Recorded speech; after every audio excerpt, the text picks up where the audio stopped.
오늘은 웨스트민스터 소요리 문답 제 85문, 4문에서 85문이죠. 죄의 보응과 하나님의 진노와 저주를 피하는 방법.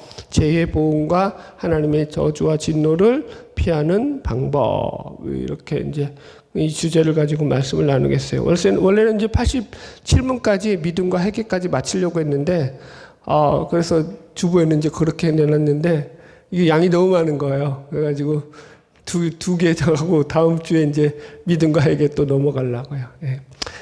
빨리 하면은 뭐 빨리 하면 좋나요, 여러분들? 그냥 천천히 나가도 되죠. 예.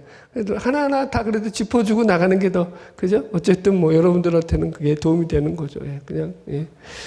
빨리 하면 빨리 할수록 이제 또, 전해져야 될 메시지가 줄어들 수 있으니까. 그래서 이제 그렇게 이해하시고요. 그래서 이제 오늘 84문과 85문 재봉을 중심으로 해서 집중적으로 다루고요. 그리고 이제 그 피하는 방법에 대해서 뒷부분을 다루고 다음 주에 그 피하는 방법으로서 믿음과 회개에 대한 부분들, 은혜의 수단들에 대해서 다루려고 합니다. 자, 우리 84문 읽고 답을 같이 읽어볼게요. 제 84문, 각 죄는 어떤 보응을 받습니까? 각 죄는 하나님의 진노와 저주를 금생과 내생에서 받습니다. 그래서 첫 번째 재보응이라고 나오죠. 그래서 하나님의 진노와 저주를 금생과 내생에서 받는 죄다라고 했어요. 제가 그래서 예를 첫 번째 예를 이렇게 들었어요. 기네스북에 나오는 최고의 형량.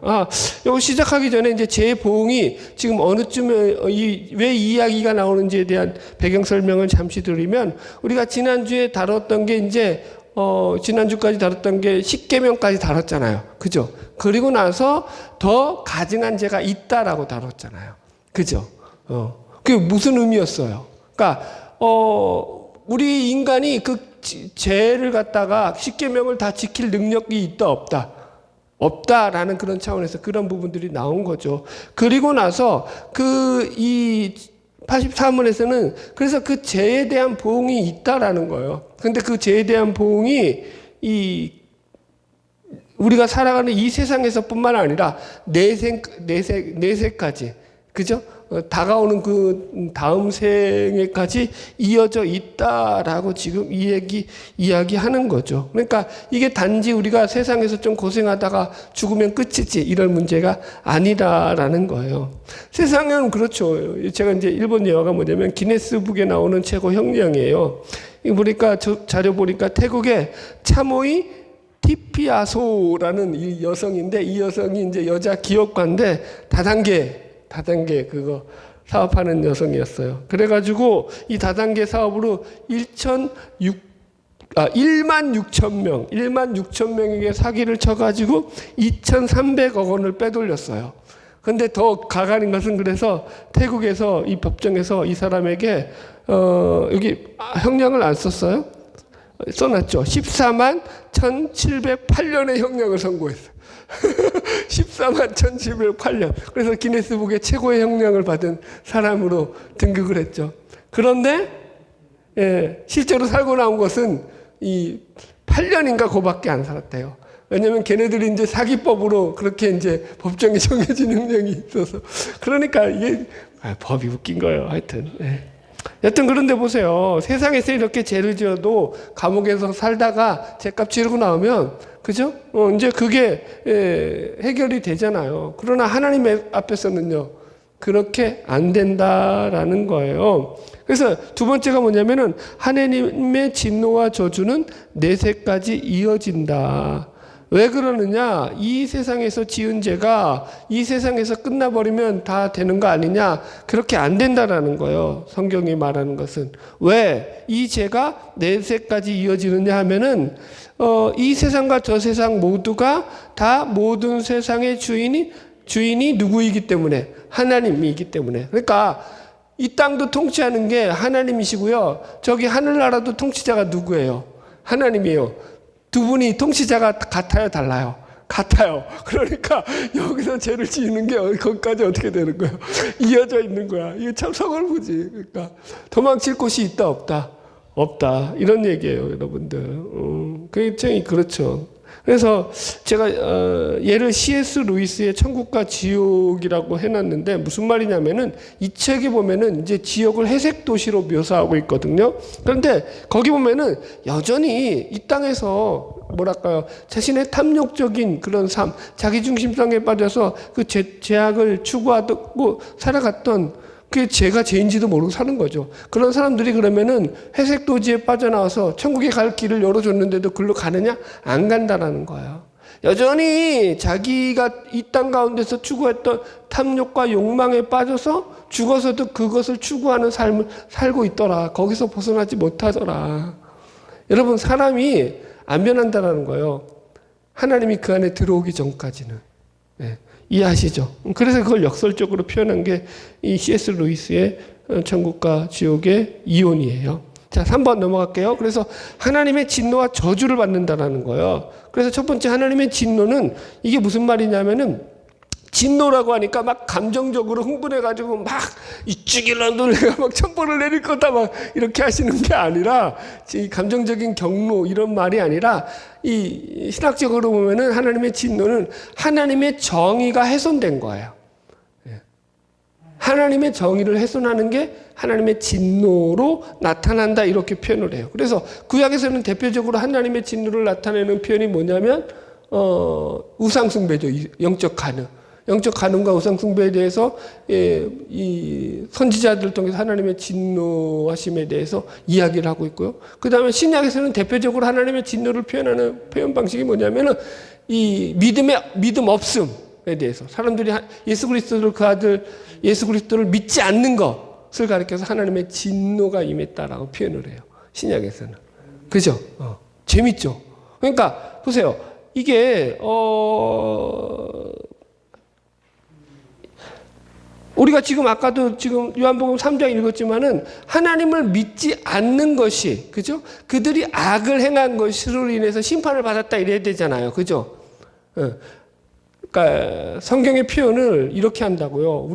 우리가 생각할 때는 그 사람들이 악인이어서, 악당이어서, 악을 행해서, 죄를 지어서 하나님의 진노가 임했고 그래서 심판을 받는 거야 라고 말을 해야 되잖아요. 근데 그렇게 표현을 안 하고 있다고요. 요한복음 3장 18절에서도 왜 그들이 심판을 받아요? 하나님의 진노 때문에. 그러면 그 하나님의 진노는 뭐 때문에 일어났다고요? 그들이 아들을 믿지 아니함으로라고 표현하고 있다고. 그죠? 여기 요한복음 3장 18절 그를 믿는 자는 심판을 받지 아니하는 것이요 믿지 아니하는 자는 하나님의 독생자의 이름을 믿지 아니함으로 심판을 벌써 받은 것이다. 그죠? 그러니까 믿음 없음이 하나님의 진노를 일으키는 주된 요소다라고 이야기를 하죠. 그 다음에 하나님의 저주. 그러니까 하나님의 저주는 하나님의 진노의 결과라고 이야기를 해요. 그래서 하나님의 저주로 말미암아 생명의 주인이신 하나님과의 관계가 파괴됨으로 해서 발생하는 거예요. 저주는요.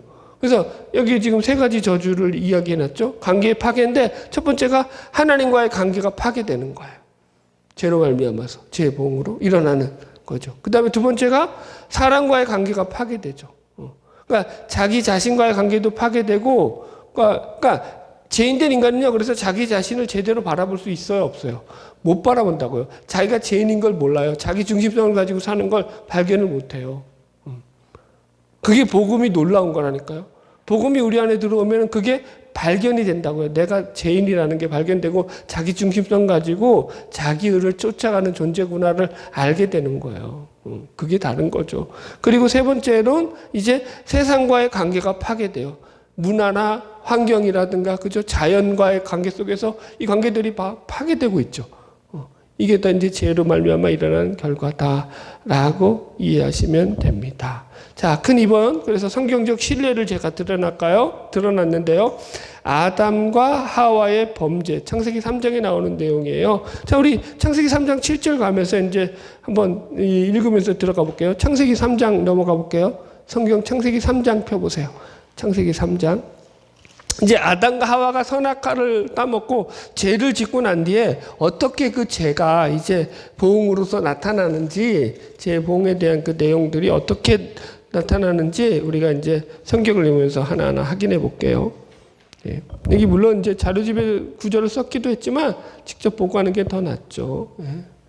자, 선악과를 따먹었어요. 그래, 여기 7절. 예, 선악과를 따먹은 거는 제가 우리 6절부터 읽읍시다. 그래요. 6절, 7절 읽읍시다. 창세기 3장 6절, 7절 시작. 여자가 그 나무를 본즉 먹음직도 하고 보암직도 하고 지혜롭게 할 만큼 탐스럽기도 한 나무인지라. 여자가 그 열매를 따먹고 자기와 함께 있는 남편에게도 주매 그도 먹은지라. 이에 그들의 눈이 밝아져 자기들이 벗은 줄 알고 무화과 나무 잎을 엮어 치마로 삼았더라. 예, 보세요. 첫 번째 이제 죄를 짓고 난 뒤 찾아온 게 뭐라고요? 재봉으로서 눈이 밝아졌다 그러죠.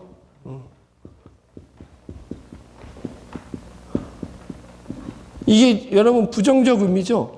긍정적으로 뭐 그러니까 통찰력이 좋아졌다 이런 개념이 아니에요. 그래서 제가 대표적으로 이 부정적 의미를 수치심, 자격지심, 왜곡, 편견 이런 것으로 써놨어요. 그러니까 눈이 밝아졌다라는 게 죄로 오염된 타락하고 부패한 것들이 마음속에 들어오게 되었다는 거. 타락하고 부패한 그런 어떤 더러운 것들이. 예.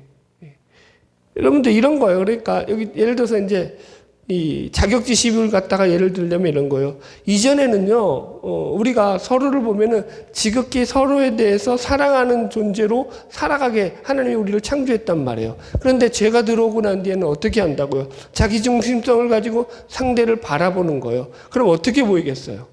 여러분들, 자기 입장만 생각하고 상대를 바라보게 된다고요. 그러면 상대를 배려하게 돼요? 안 배려하게 돼요? 안 배려하게 된다고요. 그게 죄인된 인간의 가장 기본적인 모습이에요. 두 번째, 왜곡과 편견이에요. 왜곡과 편견. 하나님의 말씀을 왜곡했던 것처럼, 그죠? 아담과 하와가 이제는 얼마든지 인간이 자신의 유익을 위해 가지고 상대를 음해하고 비방하고 모략하고 욕하는 존재로 상대를 그죠? 이간질 시켜가지고 그렇게 얼마든지 나쁘게 만들어 가는 거죠. 그게 이 죄인된 인간들이 가진 특징이라고요.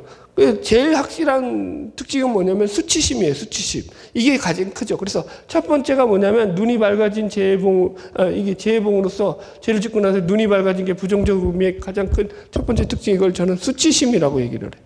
수치심. 보세요. 그죠? 여기서도 마찬가지잖아요. 눈이 밝아져서 자신들이 벗은 줄을 알았다라는 거예요. 옛날에는 벗은 게 창피했다는 거야, 안 창피했다라는 거야. 안 창피했다는 거야. 수치심이 없었죠. 그런데 이제 수치심이 들어왔어요. 그래서 제가 수치심을 두 가지의 예를 들어놨어요.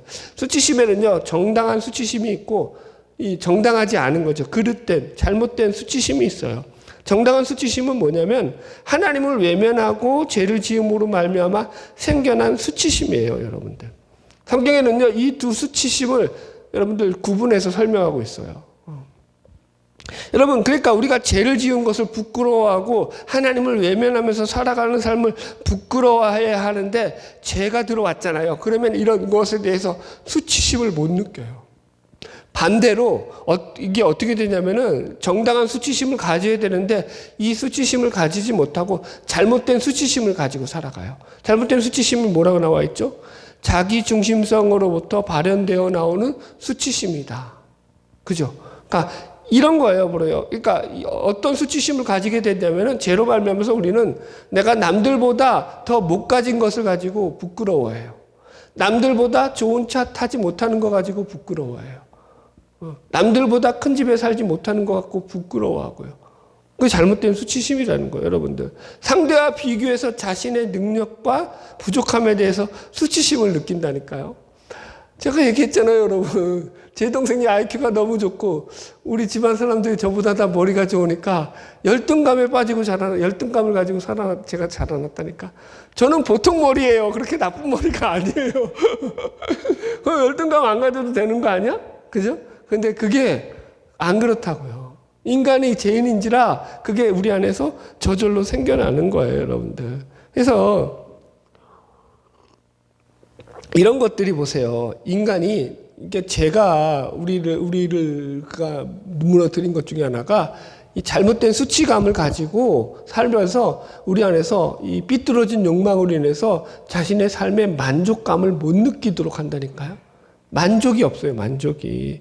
보세요. 어느 청년이 제가 이제 뉴스를 보는데 유튜브에 이런 내용이 나오더라고요. 이 청년이 얼굴이 사각이었어요. 자기 얼굴이 사각으로 나는 멀쩡하게 옛날 얼굴을 보이는데 멀쩡해요. 괜찮아요. 뭐 그냥 뭐 남들이 뭐라고 안 할 텐데 혼자서 자기는 사각턱이다 뭐다 하면서 아주 거기에 이제 얼굴에 대한 열등감을 쩔어 살았던 거예요. 사람들이 늘 자기를 보고 그렇게 자꾸 그 자기의 사각턱을 보고 자꾸 뭐 흉보는 것처럼 그렇게 느꼈던 거죠. 그래가지고 결국은 어떻게 했을까요? 성형을 한 거죠. 그리고 여기를 깎아냈대요. 깎아내고 나니까 자신감이 생기더래요. 그리고는 이제 내가 당당하게 살 수 있을 것 같다. 잠깐 이제 보는데 그런 내용을 방송을 하더라고요. 여러분들. 자, 보세요. 이게 사실은 육체적인 것보다도 정신적인 거죠. 정신적인 거. 그러니까 멘탈이 무너지는 거예요. 엉뚱한데 수치심을 느끼는 거예요. 여러분들. 그래서 보세요. 지금 시대는요, 어떤 정신적인 부분에서 많이 개인의 아까 세 가지 얘기했잖아요. 하나님과의 관계 파괴, 자신과의 관계 파괴, 사람과의 관계 파괴, 그 다음에 이 세상과의 관계가 파괴된다고. 그러니까 자기 자신에서의 정신적인 그 가치관이 많이 흔들리는 시대가 돼버렸다고요. 요즘 TV에서 제일 유행하는 프로 중에 하나가 뭐예요? 정신과 상담 프로그램이에요. 그죠? 오은영 씨가 나오는 프로그램이 얼마나 많이 나와요. 그죠? 거기 보면은 멘탈 제대로 잡고 사는 사람들이 많아요. 멘탈이 무너져가지고 그죠? 잘못된 삶을 살아가는 사람들이 많아요. 그죠? 물론 다 거기서 문제 있는 사람들이니까 방송에 나오는 건데, 여러분, 그들 보면은, 여러분들, 저 사람들이 이상한 거야. 나는 안 그래. 그러던가요? 그런 건 대단한 거예요. 저는 안 그래요. 공감이 돼요. 일부분 저도 그런 부분들이 우리 안에 다 있다라는 거예요, 여러분들. 여러분, 이게 그러니까 중요한 거예요, 여러분들. 그러니까 뭘 해도 만족이 안 되기 때문에 생겨나는 거거든요. 에덴의 단어가 뜻이 뭘까요, 여러분들? 에덴이라는 말의 단어가 뜻이 뭐죠? 몰라요? 에덴 동산. 기쁨이라는 거예요, 기쁨. 기쁨의 동산이 에덴이에요. 그러니까 하나님이 우리를 창조하실 때 기본적인 하나님의 창조의 목적은 우리에게 기쁨을 주는 거였어요. 근데 죄가 들어와서 그 기쁨이 어떻게 됐다고요? 훼손되었다고요. 그러니까 뭘 해도 여러분 에덴 동산에서 여러분 그 천국이었잖아요. 죄를 짓기 전까지는. 그 천국이 어떻게 됐다고요? 죄를 짓고 가니까 그 에덴 동산이 지옥으로 변하더라. 이걸 기억하고 살아가야 된다. 넘어갈게요. 자, 두 번째, 하나님의 낯을 피해 숨었다라는 거. 이걸 두려움이라고 표현했어요. 8절 읽어봅시다. 시작. 그들이 그날 바람이 불 때 동산에 거느시는 여호와 하나님의 소리를 듣고 아담과 그의 아내가 여호와 하나님의 낯을 피하여 동산 나무에 숨은지라. 하나님을 피하여 숨었다고요. 두 번째가.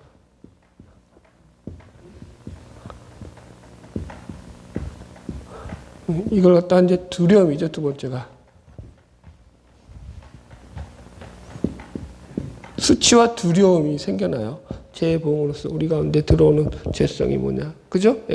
보세요. 재밌는 거 한 구절 더 읽을까요, 여기? 보세요.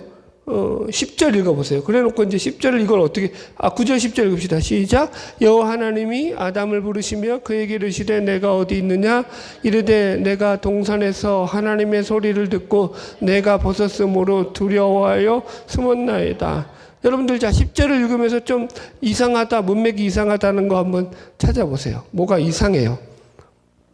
뭐가 이상할까요? 10절. 네. 내가 벗었으므로 두려워하여 숨었나이다. 여기서 뭐가 이상하죠? 그냥 딱 느껴져야 돼, 이게. 네. 막 말은 하고 싶은데 우리 목사님 또 하나 또 그거 아니야, 좀 많이 성화됐다니까, 착해졌다니까 안 웃네요. 보세요. 내가 벗었으므로 앞에서는 여러분 보세요. 이게 벗은 것은요 수치감이잖아요. 그죠?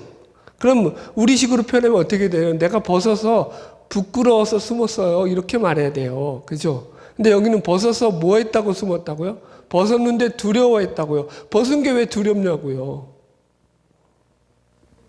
네? 죄를 져서요. 그러니까 그걸 설명해 달라고. 죄를 져서 벗은 게 왜 부끄럽냐라는 거지. 죄를 진다고 벗은 게 부끄러워지나? 네. 하나님의 말씀을 어긴 것이 두려워서. 좋아요. 예, 여기는 또 뭐예요? 예. 그러니까 하나님 말 안 들어서. 그러니까 같은 표현이네요. 예, 맞아요. 그러니까 보세요. 이게 무슨 말이냐면은 죄가 들어오면은 수치심과 두려움이 친구가 돼요. 이 둘이 친구가 돼요. 그러니까 원래는 수치와 두려움이 따로 있어야 돼요. 그런데 죄가 들어오잖아요. 그러면 죄로 인해서 우리에게 타락한 더러운 마음들이 다 연합을 해서 친구가 돼가지고 사이좋게 손잡고 쎄쎄쎄 부르면서 함께 노래를 해요. 두려움과 수치감이 따로 놀지 않아요. 그러니까 하나님을 떠나는 일에는 이들이 일심동체가 되어서 함께 움직이게 되더라. 이게 지금 성경이 증거하는 거죠. 그러니까 죄인이 뭐냐라고 했을 때 이게 하나님을 피하고 두려워하는 존재로 살아가게 되는 거. 이게 바로 죄인의 특성이라는 거예요. 보세요. 도둑질하면은 어떻게 돼요? 네, 도둑은요 제일 무서워하는 사람이 누구예요? 경찰이죠. 경찰. 그죠? 경찰이 집에 들어오면은 여러분 보세요. 우리가 신호 위반을 안 하잖아요. 내가 차를 운전할 때도 교통법규를 지키면 경찰차가 있든 뭐 단속 카메라가 있든 두렵지 않죠. 당당하죠. 근데 신호 위반을 딱 했어. 그런데 옆에서 경찰차가 쓱 지나가. 두려워요? 안 두려워요? 두렵죠. 바로 그 얘기하는 거예요, 여러분들. 그러니까 이게 더러워진 죄로 인해서 우리가 하나님 앞에 설 수 없게 된 존재라는 걸 직감하는 거예요. 세 번째 넘어갈게요. 자기 변명을 하고 죄를 남의 탓으로 돌렸다라는 거예요. 그러니까 이게 변명과 그죠? 남 탓이죠.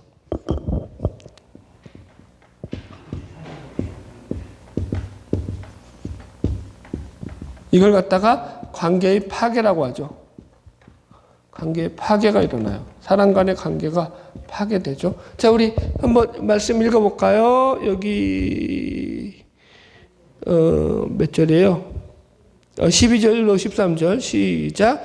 아담이 이르되 하나님이 주셔서 나와 함께 있게 하신 여자 그가 그 나무 열매를 내게 주므로 내가 먹었나이다. 보세요. 지금 아담이 하나님 너 그거 왜 따먹었냐 물으니까 그래도 지가 먹어놓고 말은 맞아요. 아내가 줘서 먹었어요. 그런데 그렇게 말하면 돼요, 안 돼요? 안 되죠, 그죠? 그죠? 이런 못된 인간이 있나? 자기를 보호해줘야 될 이 남편이 자기를 갖다 팔아먹고 있네? 누구 같은 인간이에요? 아브라함 같고. 그죠? 열받죠. 그런데 보세요.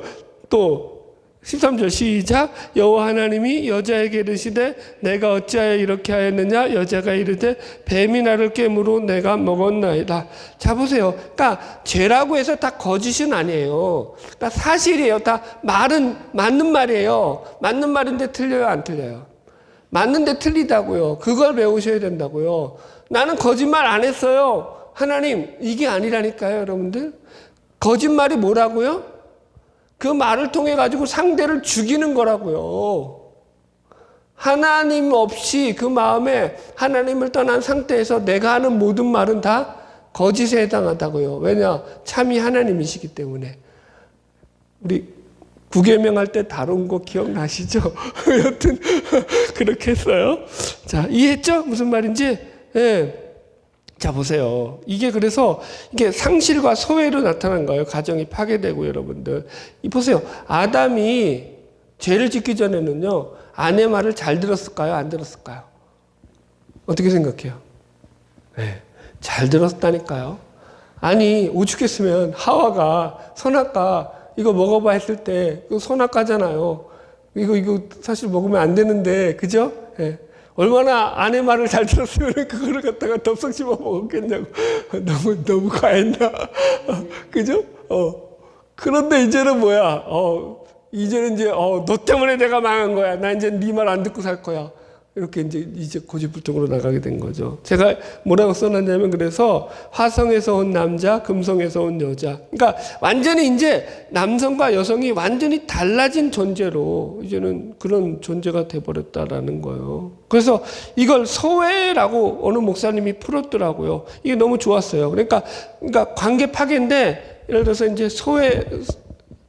그러니까 소외와 상실로 나타나는 거예요. 이런 관계 파괴들이. 소외라는 건 뭐냐면은 혼자 있는 뭐랄까요, 외로움 이런 거하고 좀 달라요. 외로운 것은 혼술혼밥이라고 하잖아요. 나 혼자 살아가가지고 혼자 있기 때문에 외로운 거예요. 그런데 소외는요, 그게 아니에요. 같이 있는데도 외로운 거예요.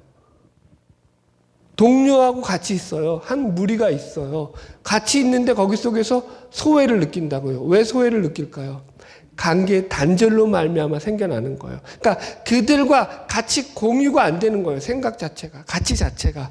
여러분들 무슨 말을 하더라도 그 말 속에서 왜곡과, 앞에서 생겼죠. 편견과 왜곡과 모호함과 그런 어떤 이런 수치감과 자격지심과 이런 잿된 모습들의 감정들이 그 속에서 폭발하다 보니까 이게 대화가 안 되는 거예요, 여러분들. 그런 거 경험해 보셨죠? 같이 있는데 우리랑 같이 있어요. 그런데 거기에서 동화가 안 되는 거예요. 이들 가운데서 거기 나는 홀로 이제 뭐 어디 있는 거냐면은 같은 무리 가운데 있는데 나는 저기 이제 태평양 한가운데 혼자 이제 배 타고 앉아 있는 기분. 느껴보셨나 이런 것들? 그러니까 저는 그런 걸 참 많이 경험해 봤어요. 원래 내성적인 데다가 그 공감 능력이 떨어져요. 그러니까 뭐 이거 뭐 말할 것도 없죠. 그냥 같이 있어도 저는 사차원적인 생각을 가지고 그런 경우가 많았어요. 그러니까 이런 경우도 소외가 생겨난다라는 거죠. 소외가 여러분들. 왜 이렇게 생겨난다고요? 여러분들 죄로 말미암아 생겨난다는 거예요. 자 보세요. 가장 대표적인 예가 16절에 나와요. 같이 읽읍시다. 시작. 또 여자에게 이르되 내가 내게 임신하는 고통을 더하리니 내가 수고하고 자식을 낳을 것이고 너는 남편을 원하고 남편은 너를 다스릴 것이다. 보세요. 얼마나 부조화적이냐면은 보세요. 아내는 어떻게 해요? 남편을 원해요. 그러니까 이게 무슨가? 아내는 남성의 도움을 구한다고요. 그런데 남편은 어떻게 한다고요? 남편은 아내를 지배하려고 한다고요. 그걸 이용해서. 그러니까 이게 얼마나 왜곡된 삶이 되는 거예요. 부부가. 여러분들.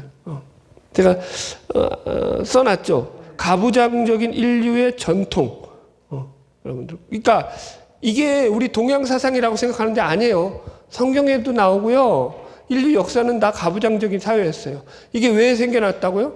죄로 말미암아 인간의 부패함으로 이게 남성들은요. 그래서 누구나 다 이 지배욕을 가지고 살아요. 소유욕을 가지고 살고 사람에 대해서 여러분들. 그게 여러분들 성경 시대에는 그래서 여성을 갖다가 인구수로 쳤다고요? 사람 수도 안 쳤어요. 여러분들을 복받은 시대야. 여러분 참네. 무서운 세상이죠, 여러분들. 자, 또 하나 예가 제가 이제 두 번째 예는 카톨릭 문화에서 생겨난 마녀 사냥을 들어놨어요. 보세요. 여러분들, 그때 중세시대 때 이거 마녀 사냥을, 마녀 사냥이라고 말했지, 마법사 사냥이라는 말이 없었다고요. 그러니까 남성을 잡아가지고 마법사다 해가지고 저거 마녀다 해가지고 죽인 경우는 극히 아주 드물었어요. 100에 하나 둘. 전부 다 어떤 존재들? 여자들, 타겟을 여자로 잡아가지고 그들을 마녀로 몰아서 그렇게 정지를 했어요. 이거 재밌는 얘기 하나 해드릴까요? 그때 마녀 사냥이 가장 활발하게 일어났던 시대가 언제냐면은 의외로 중세 시대가 아니에요. 중세를 지나가지고 이제 16세기, 17세기 넘어오면서 개혁주의죠. 이제 종교개혁이 막 일어나는 거예요. 1560년. 종교개혁이, 마틴 루터와 그 다음에 칼빈을 이어가지고 계속 종교개혁이 막 일어나면서 그 다음에 시대적으로는 계몽주의가 일어나요. 그게 막 맞물려서 돌아가요. 그러면서 막 혁명들이 일어나고. 그때 이렇게 막 사회가 혼란하잖아요. 그러니까 이 틈을 타가지고 카톨릭에서 가장 많이 이런 혼란한 틈에 이 세력을 규합하려는 목적으로 했던 게 이 마녀 사냥이었어요. 그때 제일 16세기, 17세기 의외로 이때 제일 마녀 사냥이 많이 일어나요. 놀랍죠? 여러분들. 그래서 여자를 지배하려고 하는 이 본성은요, 본래 죄로 말미암아 타락한 남성이 가지게 되는 그런 성질이다. 여러분들 이게 우리 안에 있다라는 거예요, 여러분들. 그래서 여러분들 보세요, 남자들이요 되게 그래요, 여러분들, 그죠? 그런 것들이 다 있어요. 아, 그렇다고 또 당신 그러면 안 되지. 내가 진짜 미치겠다. 아주 나 설교 안 할래. 진짜. 아, 대놓고 그러냐. 아주.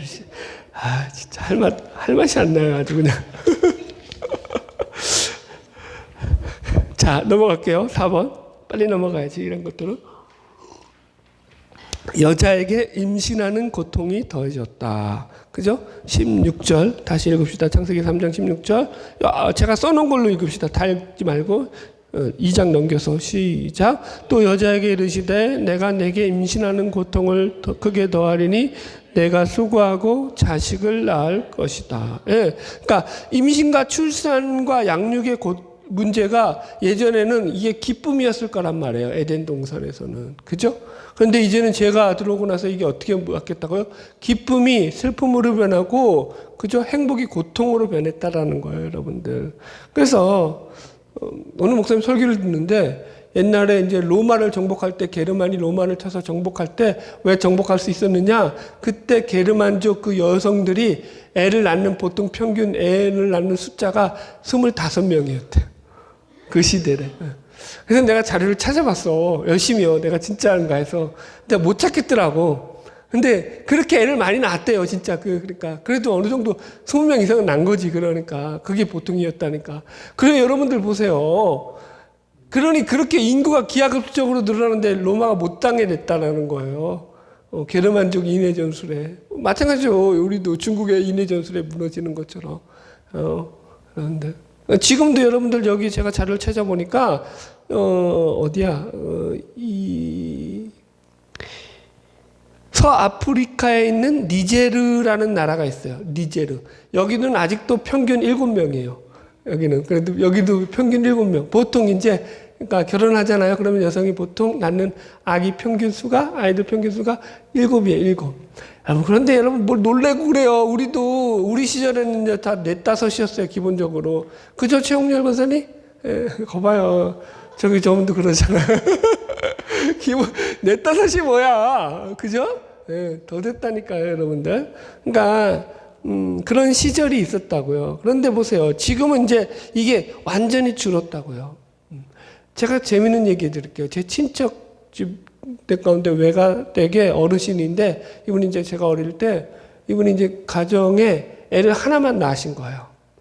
그때는 그런데 제가 어릴 때니까, 그러니까 애들을 많이 낳는 시절이었어요. 그때는. 보통 4-5이었다고요. 그죠? 예. 그런데 하나만 딱 낳고 키우시는 거야. 근데 이분이 계몽주의 사상이 좀 있었던 분이시거든요. 그래서 물었죠.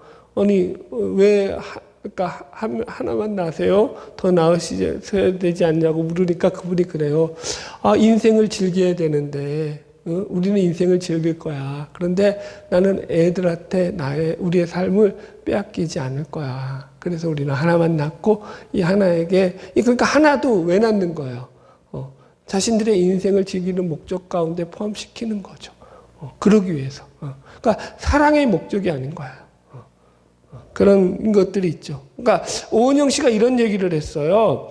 요즘 우리나라 젊은 부부가 아이를 안 낳는 가장 큰 이유가 뭐냐면, 아이를 낳는 옛날 농경 사회에서는 이 아이가 집안의 보탬이 됐어요. 자식이 그러니까 뭐예요? 곧 노동의 그 어떤 그러니까 기반이 되는 사회였기 때문에, 그러니까 자식을 많이 낳았는데, 지금 산업사회가 되면서 이 아이는 젊은 부부들에게 소비재라는 그런 인식이 강하다는 거야. 아이는 소비재예요. 아이 하나 낳으면 얘한테 내가 억수로 많은 걸 투자해야 돼. 그러니까 나의 삶을 제대로 살아내지 못하는 거지. 아까 제가 비유 들었던 그 친척분과도 비슷한 거예요, 여러분들. 여러분들. 그런 생각을 자리 잡고 있는 거예요. 그런데다가 이제 아이를 낳으면 어떤 공포가 오죠? 이제 당장 이제 그 사회적인 그 애를 출산과 그거 돌보는 양육기관을 통해 가지고 자신의 사회적인 경력이 끊겨지는 위험성이 있기 때문에, 도태되기 때문에 이런 산업사회에서는 그게 매우 위험하다 보니까 애를 안 낳는다라고 이야기한다 하더라고요, 여러분들. 그냥 그러려니 했어요. 그런 얘기들을 들으면서 여러분들. 이제는 여러분 그래서 자식을 낳는다라는 게 그러니까 지금 참 그런 개념으로 지금 바뀌어졌다라는 거죠. 왜요? 이게 죄가 들어옴으로 사랑의 결실 뭐 이런 거 아니라는 거죠. 하여튼 뭐 넘어가겠습니다. 자, 다섯 번째. 어디에요? 지금 정신없네. 다섯 번째 같이 읽읍시다. 시작. 땅이 저주를 받고 아담은 평생 수고해야 가시덤불과 엉겅퀴와 함께 소산을 얻어 먹을 수 있게 되었다. 그러니까 이거 아까 얘기했죠. 자연과의 관계가 파괴된다고요. 그죠? 우리가 살아가는 것으로서 이 네 번째가 세상과의 관계에 안 쓸게요. 이제부터는 또 안 써야지. 귀찮으니까. 그죠? 그래서 이제 보세요. 여기 33장 17절 18절 시작. 땅은 너로 말미암아 저주를 받고 너는 내 평생에 수고하여야 그 소산을 먹으리라. 땅이 내게 가시덤불과 엉겅퀴를 내리라. 예. 그러니까 이제는 여러분 보세요. 농사를 지어도 여러분 보세요. 예전같이 그렇게 시대가 점점 흘러갈수록 그 보장된 수확이 있어요, 없어요? 없어요. 이제는 어떤 자연재해가 찾아올지 알아요, 몰라요, 여러분. 바닷가에 그러니까 기껏 양식 시커 내놨고 닦여가지고 수확할 때쯤 돼가지고 확 그냥 오죠. 그러니까 바다가 뒤집혀가지고 그 수확물이 다 날아가는 일들이 허다하고요, 여러분들. 그죠? 그런 갑자기 이상 기온으로 그죠? 농작물을 망치는 때가 허다하고요. 제가 옛날에도 한번 얘기했는데. 농촌진흥청에서 발표한 미래 과일 지도라는 걸 보면은요, 이제 30년 뒤에는 우리나라가 사과를 재배할 수 있는 지역이 30년 뒤에는 우리나라 이 남한 쪽에는 거의 존재하지 않게 돼요. 거의 이북 쪽으로 올라가요. 뭐 때문에? 지구 온난화 때문에. 서늘한 기후에서 자라나야 될 과일들이 여기서 이제 발붙일 데가 없는 거예요. 이제 열대 과일로 바뀌겠죠. 여러분들. 그럼 여러분 보세요. 이게 왜 이렇게 되는 거예요? 네, 자연 파괴. 누가? 우리가, 죄인된 인간들이 자연을 자꾸 오염시키면서 지구온난화가, 그죠? 오존층과 파괴와 더불어서 지금 이루어지는 거죠. 그러니까 이게 결국 인간의 죄로 말미암아서 일어나고 있는 현상들이다라고 성경은 우리에게 알려주는 거예요. 자, 여섯 번째. 인간은 흙으로 돌아가게 되었다. 창세기 3장 19절 읽읍시다. 시작. 내가 흙으로 돌아갈 때까지 얼굴에 땀을 흘려야 먹을 것을 먹으리니 너는 흙이니 흙으로 돌아갈 것이니라 하시니라. 그죠? 여러분들? 그러니까 우리가 이거 우리가 부활절에도 했지만은 육체는 그래서 흙으로 돌아가는 거예요. 그렇게 만들어졌고 그래서 로마서 5장 17절에는 이 한 사람의 범죄로 말미암아서 사망이 왕노릇하게 되었다. 사망이 왕노릇한다라는 말 자체가 결국 무슨 말이냐면은 이제는 이 죽음의 한계로부터 인간이 벗어날 수 없게 되었다. 그래서 보세요. 예수 그리스도가 그 마음에 없잖아요. 복음이 안 들어왔잖아요. 내 안에 신이 들어오지 않잖아요. 그럼 어떤 문제가 생기냐면은 어떤 철학적인 어떤 위대한 인간이건 그 인간은 자기의 죽음과 함께 자기를 소멸로 본다고요. 자기 자신의 소멸로 본다고요. 제가 버트란트 러셀 예도 들어주고 유시민 씨 예도 들어주고 그죠? 어쨌든 그래도 가장 인문학 쪽에서는 알아주는 그죠? 대가들 아니에요. 그죠? 그런데 그분들이 말한 게 뭐냐면 죽음이 자아의 소멸이라는 거예요. 우주가 부조리하다라는 거예요. 여기로부터 벗어날 수 있는 방법이 있다 없다 없다라고 보는 거예요, 여러분들. 보세요. 인간은요 모든 게 보세요. 지금 인간이 이렇게 문명 사회를 이룬 게 뭐 때문이죠?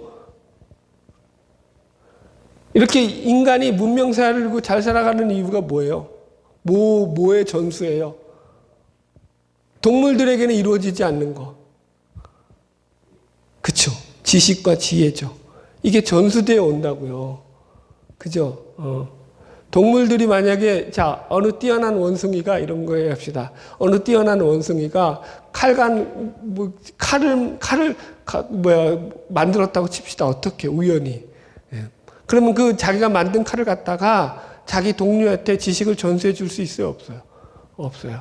자, 유명한 예화 있잖아요. 침팬지가, 그러니까 평생 인간하고 자란 똑똑한 침팬지가 있는데 얘가 IQ가 높았어. 침팬지 중에서도. 그래서 얘가 글을 배웠어. 그래서 글을 읽고 그 문맥을 해독하고 그 글을 가지고 그러니까 정확하게 그게 무슨 뜻인지 알고 그걸 해결해내요. 그럼 똑똑한 거잖아요. 글을 읽고 알면.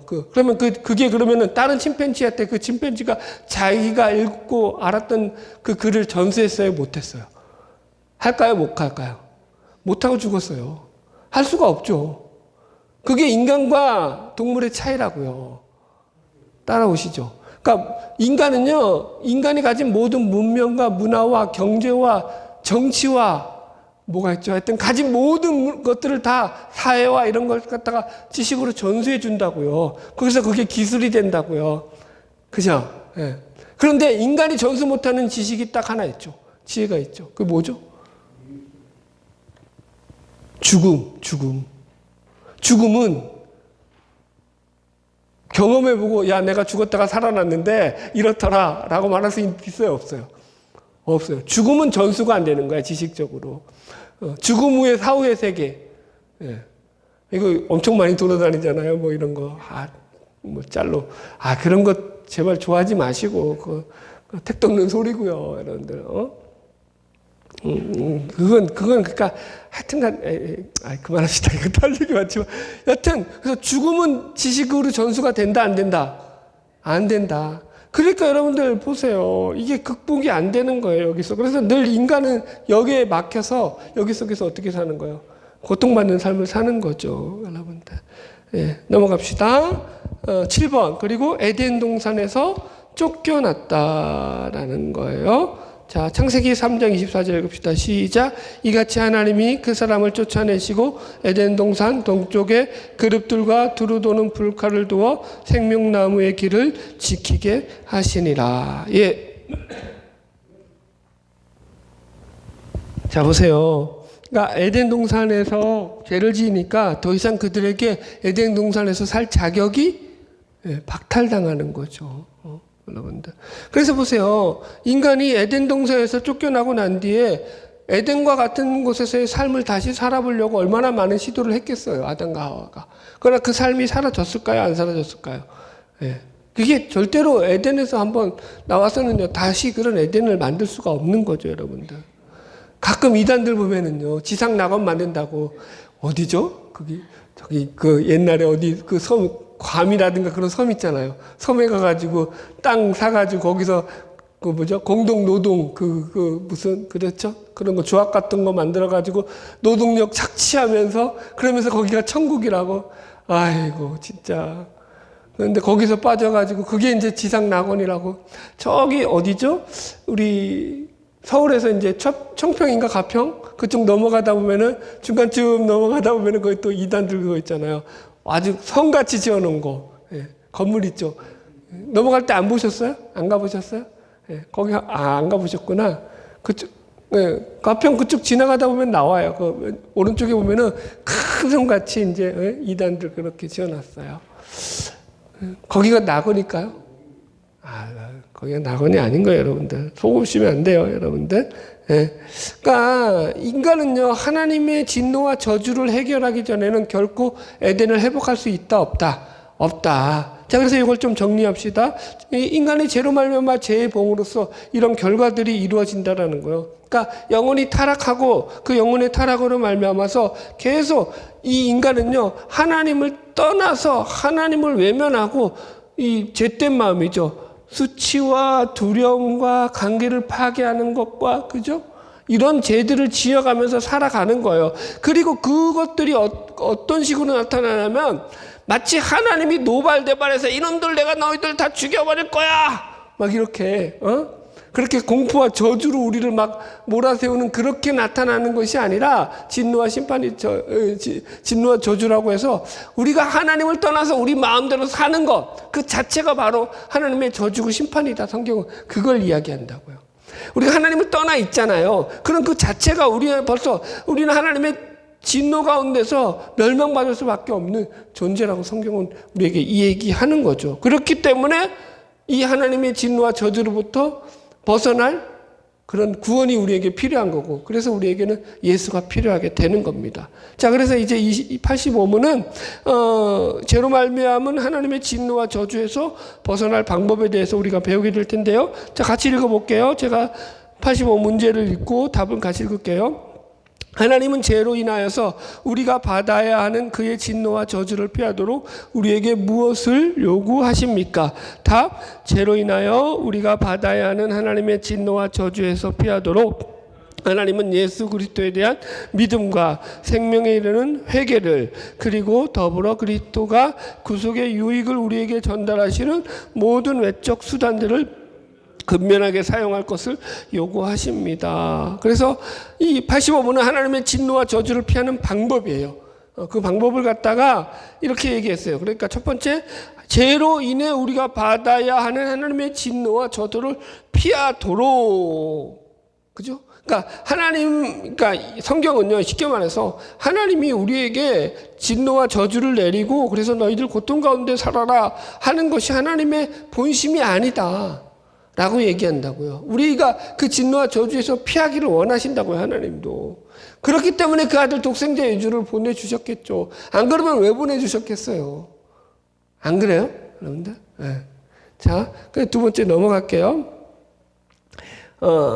예수 그리스도에 대한 믿음과 생명에 이르는 회개.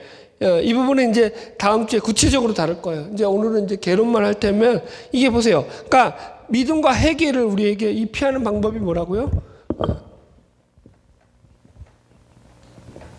첫 번째가 믿음과 회개예요.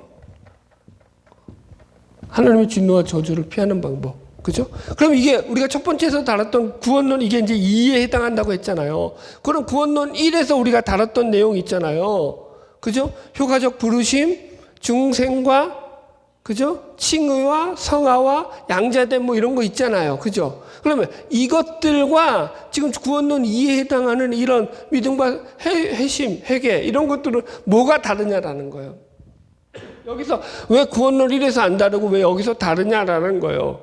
여기서는 무슨 얘기냐면은,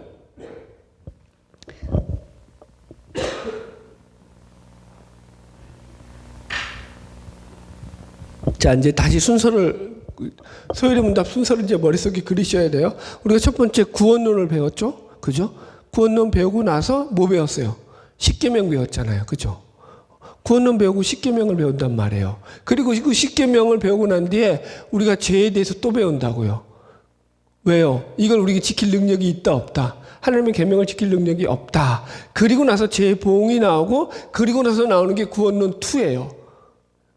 구원론 2가 뭘로 나온다고요? 믿음과 회개로. 그래서 여기서 왜 믿음과 회개가 나오냐면은 이거예요. 그러니까 우리는 하나님의 진노와 저주를 받을 수밖에 없는 자들인데, 그 하나님의 진노와 저주를 피할 수 있는 방법을 우리에게 논리적으로 알려주기 위해서 믿음과 회개가 있다라는 것을 알려주기 위해서 여기서 지금 이 이야기를 하고 있다고요. 구원론 1과의 차이점은 뭐예요? 구원론 1에서는 보세요. 그 구원론이 뭐라고 했어요? 성령론이라고 했죠. 잘 따라오셔야 돼요. 구원론이 성령론이라고 했어요. 그래서 항상 그 첫 번째 등장하는 단어가 뭐라고 했어요? 구원론 모든 단어의 첫 번째 등장하는 그 첫 번째 문구가 뭐였어요? 칭의는, 성화는, 양자됨은. 이렇게 훌륭해. 진짜 대단한 것 같아. 예. 이거 좋은 표현인 거 아시죠? 하나님의 자유로운 은혜의 행위로, 하나님의 자유로운 은혜의 사역으로. 이해했죠? 왜 성령론이라고 한다고요? 구원론을? 하나님이 우리에게 이루어지시는 은혜이기 때문에. 믿음과 회개도 마찬가지예요. 여기 하나님의 은혜라고 나와요. 우리가 이제 다음에 뵙겠지만. 그런데 이 구원론, 첫 번째 구원론과는 다른 점이, 이 두 번째 구원론에서는 뭐가 있냐면은, 믿음과 회개에서는 하나님이 우리에게 요구하시는 요구사항이 있다고요. 그게 믿음과 회개라고요. 그러니까 우리의 훨씬 더 적극적인 참여가 요구된다고요, 여기서는. 따라오셨죠? 여러분들. 그러니까 이건 우리가 믿음과 회개는요, 어떻게 해야 되는 거예요? 하나님의 은혜임에도 불구하고 이건 우리가 전적으로 감당해야 될 우리의 몫인 거예요. 믿음이 없잖아요? 그럼 구원 받아요, 못 받아요? 못 받아요. 회개하지 않잖아요? 그럼 죄 용서 받아요, 못 받아요? 못 받아요. 이제 그거 얘기 이제 다시 들어갈 거예요. 그러니까 기본 골격이 구원론이 성령론임에도 불구하고 그 성령론 안에서도 믿음과 회개를 다시 떼어낸 것은 이것이 하나님이 우리의 신앙 가운데서 내가 하나님을 믿는다 하면서도 내 마음대로 믿는 거 그거 아니라는 거예요. 철저히 하나님이 우리에게 요구하시는 그 방식대로 우리가 하나님을 믿고 또 우리의 삶이 그 요구하시는 방식대로 살아가야 된다라는 차원에서 지금 이 생명에 이르는 믿음과 회개가 나온다. 아멘. 자, 3번 넘어갈게요. 그리스도가 구속의 유익을 우리에게 전달하시는 외적 수단들을 근면하게 사용할 것. 말이 복잡하죠. 그래서 제가 그냥 간단하게 정리해서 심플하게. 이게 뭐냐면, 그러니까 쉽게 말해서 이 은혜의 수단이에요. 외적인 수단들. 대표적인 게 뭐라고요? 말씀과 성례와 기도. 그러니까 우리에게 주어진 말씀과 성례와 기도를 우리가 적절하게 활용해서 우리가 죄를 피해야 된다고요. 죄와 싸워 이겨야 된다고요. 말씀과 기도, 성례는 우리가 오늘날 시대에 좀 약화됐다 치더라도 그 시절보다. 이해하셨죠? 그래서 4번 결론으로 넘어갑시다. 적용점 1. 죄의 봉으로 우리가 당하는 하나님의 진노와 저주가 있음을 기억하자. 존 파이버 목사님이 이런 이야기를 해요. 우리가 죄로부터 오는 쾌락, 죄로부터 오는 그 어떤 그 감각적인 그 쾌락을 이길 수 있는 유일한 방법이 뭐냐? 그것은 우리가 그 죄가 주는 쾌락보다 더 훨씬 더 크고 놀랍고 웅장하고 대단한 그런 쾌락을 맛보아야지만 그 죄로부터 오는 쾌락을 이겨낼 수 있다는 거예요. 그 쾌락은 더 큰 쾌락을 맛볼 때이지만 없어진다고요. 뭐가 비유가 좋을까요? 이거 재밌겠다. 여러분들 모르겠어요. 저는 좋은 예화 같은데 내가 일당 10,000원 버는 알바 자리가 있고 일당 10만 원을 버는 알바 자리가 있어. 그런데 일의 수준은 거의 똑같아. 그리고 일량도 그렇게 많이 다르지 않아요. 뭐 불법도 아니고 둘 다 합법이에요. 그럼 여러분들 어디서 일하는데 더 쾌락이 크겠어요? 이해가셨죠? 이거 쉽죠? 무슨 말인지 이해가시죠? 그러니까 죄를 이기는 것은요, 죄가 주는 쾌락보다 훨씬 더 큰 쾌락. 그게 뭐예요? 구원이 주는 쾌락이 있다고요. 말씀이 주는 쾌락이 있다고요. 그게 우리 안에서 맛보아질 때 내가 그걸 이기게 된다고요, 여러분들. 이거 맛보아야 되는 거예요, 결국은. 아니, 보세요. 제가 말씀 준비하는 게 뭐가 그렇게 되게 좋겠어요. 맨날 하는 말이지만, 이게 참 이렇게 말하는 것도 죄송스럽긴 하다. 근데 좋긴 좋아요. 다른 것보다 이게 제일 좋아요. 그런데 이게, 그러니까 하나님의 은혜가 충만히 채워질 때는요, 너무 행복하고 할 게 막 너무 많아요. 근데 이제 이번 주 같은 경우, 슬럼프가 왔잖아요. 이게 연애가 있었잖아요. 저것들 막 속에 들어오잖아요. 그럼 말씀 보는 게 재밌었을까요? 어땠을까요? 상상이 되죠. 이게 인간이라는 거야. 이게 인간, 여러분들. 그래서 여러분들 우리가 하나님이 주시는 그 즐거움에 참여돼 하나님을 알아가는 기쁨이 우리 안에 크지 않으면요, 절대 여러분들 신앙은요, 죄에서 벗어날 수 없어요. 우리의 신앙은요, 죄와 싸워 이길 수 없다고요. 아멘? 하나님을 알아가는 기쁨이 저와 여러분 가운데 더 크기를 주의 이름으로 소망합니다. 자, 두 번째, 하나님의 진노와 저주를 피하는 방법으로 하나님께서 요구하시는 믿음과 회개와 모든 외적인 은혜의 수단들인, 예를 들어서 말씀과 성례와 기도 같은 것들을 우리가 적극적으로 활용하면서 살아가야 한다. 이거 세상 속담인데, 그래도 약간 영적으로도 어느 정도 통하는 표현인 것 같아요.